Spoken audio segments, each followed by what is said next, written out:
Hello everybody. Today we're going to reassemble the Thompson 183 part circle gear driven sprinkler.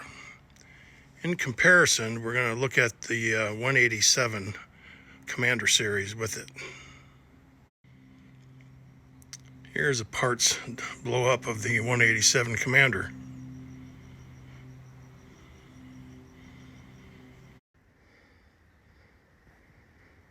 Here is the 183 part circle all disassembled that we had done the other day.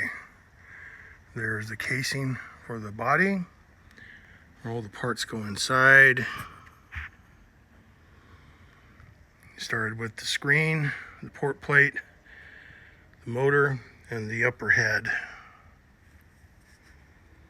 And we even got a new top for it. In comparison, here's what the Commander looks like. There's one that has not been disassembled, but was seen in a previous video. And here's what the components look like with it.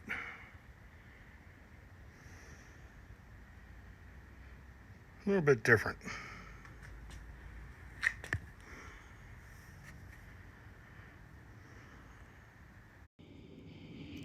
Oftentimes when we were reassembling, we had to take into the consideration of where was this head going to go to. Sometimes we had a field or an area that had low pressure and they had to be grouped closer together, or the pressure was higher, so that determined a nozzle size. In most cases where I came from, that we were always using an S nozzle, but sometimes we would use an R nozzle and sometimes we would use a TU nozzle. So when we had to determine that, we had to make sure that the pieces that were to drive the head were matching. So for an example, on this 183 here, that happens to be an S nozzle. And in Thompson manual, they saying that you should have it revolve about 1/5 of one circle per minute. So that S nozzle had to have a port plate that looked like this. That had all these ports in it. And if you had an R nozzle, it would look something like this. You only had 3 ports in it versus 6. And on the Commander, it had the same thing. This one here happens to be the upper head of a S nozzle, and that's the R nozzle that we had seen working previously on another video. You can barely see the difference between the two, but they are different. The port plate assembly for the Commander looked like this. And the screen went inside there, just like that. Actually made it a little bit easier to assemble these. But this one happens to be an S port plate. It's very hard to see it, but there's actually a letter stamping right there in the center. Right there where my fingertip is. It says S. And the TU, which is an oversized nozzle or bigger nozzle, the port plate looked like this. So you had wider openings to allow more water to go through. And also says TU there in the middle. So that was kind of the difference on the Commanders. They're actually easier to convert to any size nozzle that you wanted compared to the 183s. Also, when we were repairing them or rebuilding them, we'd often clean the inner component of the head out. It always got full of barnacles, as I affectionately call them, or rust. The body is cast iron, so they did develop a certain amount. So we were going in with these tools that were handmade for me back in the day. And this one here that's curved, I would get to the very bottom of the head. Kind of hard to see in there, it's so dark, but it scraped all the barnacles out of the bottom, which would also, if you converted to the Commander, it would accompany the the rubber ring where the screen is. Also, we'd have the square one that would go in there, and we'd ream that out. That would accompany this port plate for the 183 series.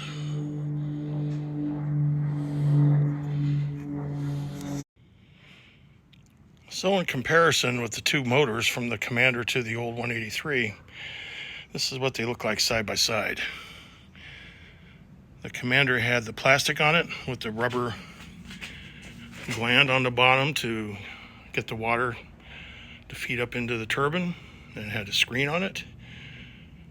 And the old 183 had the screen that went in first, then it had another gasket that would seal off where the port plate would be at the very bottom of the head.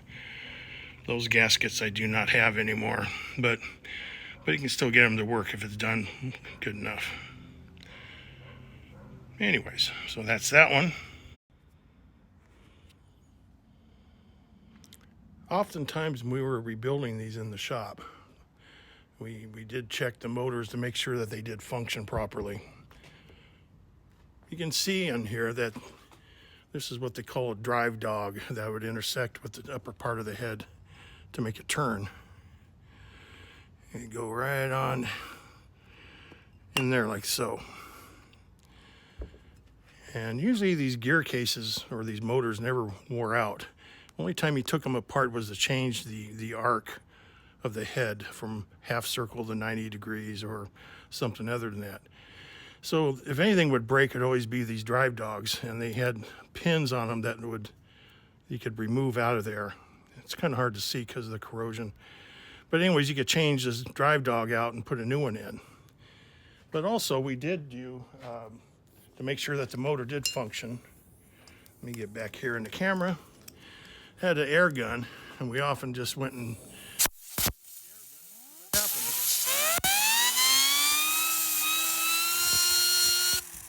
you can see the top of the drive dog turn in the gears.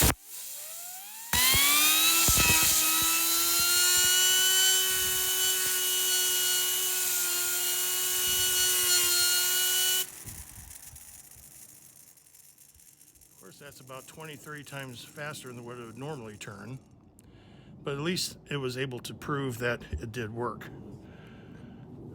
Same thing we do with the Commander motors. We had the same thing, except it was a plastic turbine.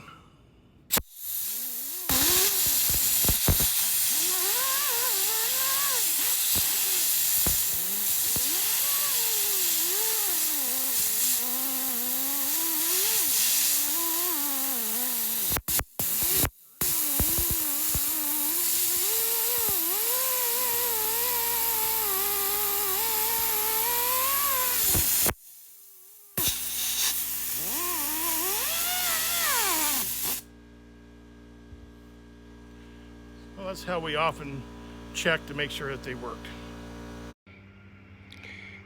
Then the next step, we would often rebuild the upper head assembly. Looking on the left is the Commander.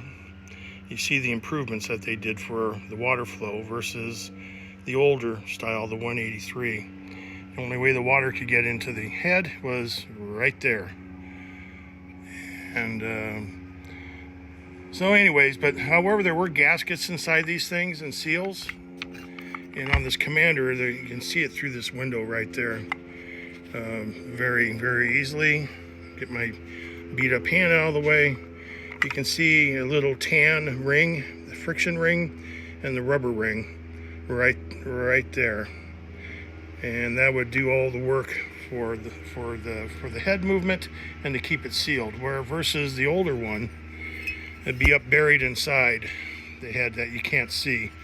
In order to get to it, you'd have to disassemble the upper head.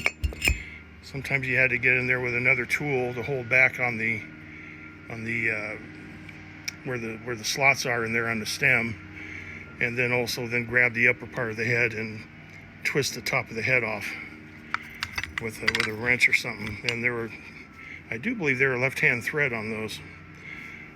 I do not have one, or maybe I do have one. I do. on the old 183, this is what it would look like where the stem would go into. And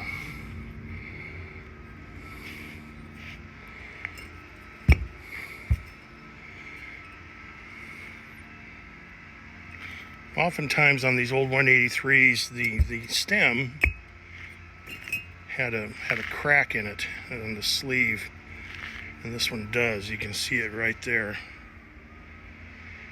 And oftentimes they would get so bad to where the whole sleeve would fall down and actually block the water going up into the upper head. Then you definitely would have to go and change it. Anyways, so that's that. So now we start the reassembly part. First started with the screen.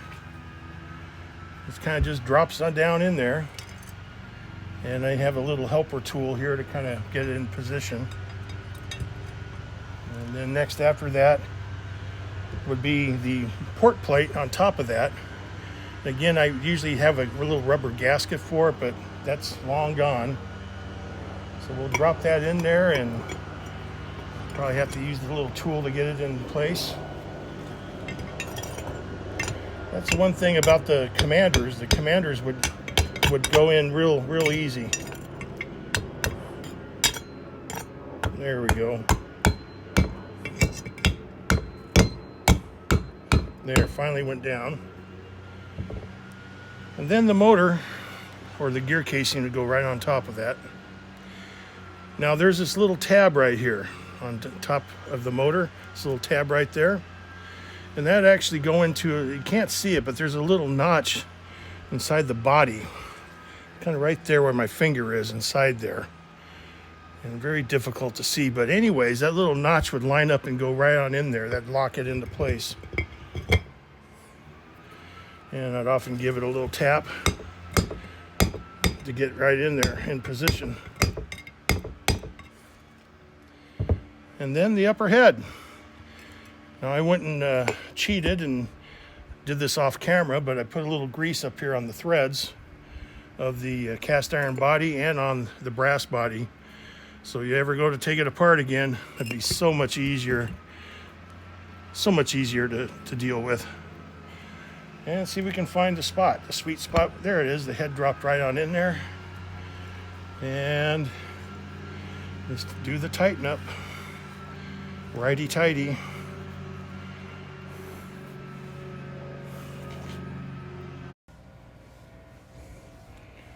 Okay, I have it locked up into the vise. And we'll take our little spanner wrench and finish tightening it up.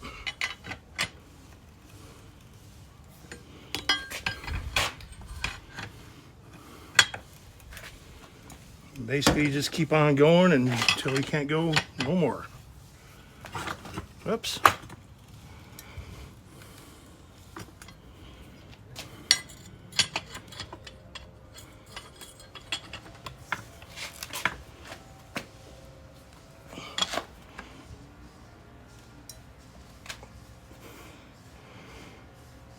Okay, there we go.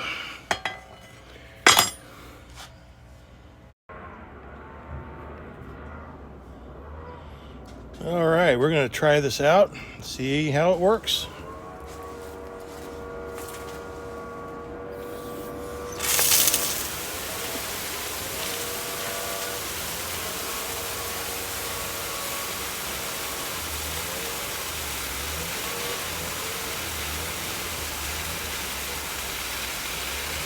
There we go, now it's starting to turn. And this was the Thompson 183 173 degree circle.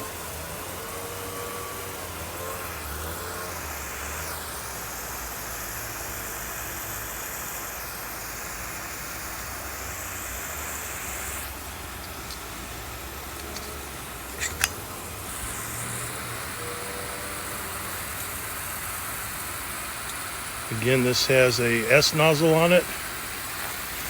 The S nozzles were very common. That is probably the majority of everything that we serviced where I worked. Some of them had R nozzles, some of them even had a Q nozzle, which is very small. And above that they had the T and the U, which really getting to be a big nozzle.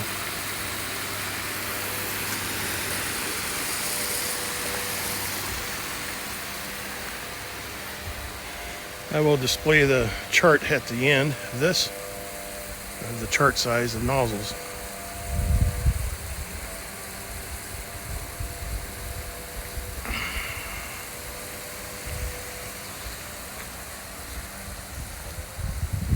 Got a little rainbow effect going on.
All right, there you go.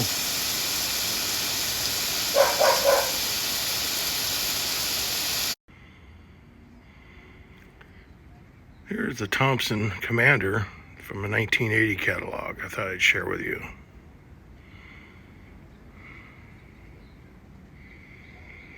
The gear casing and the performance table.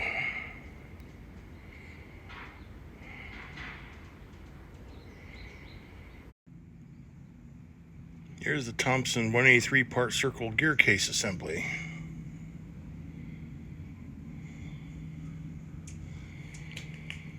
And then the replacement parts to obtain the various arcs. There are 8 different arcs available.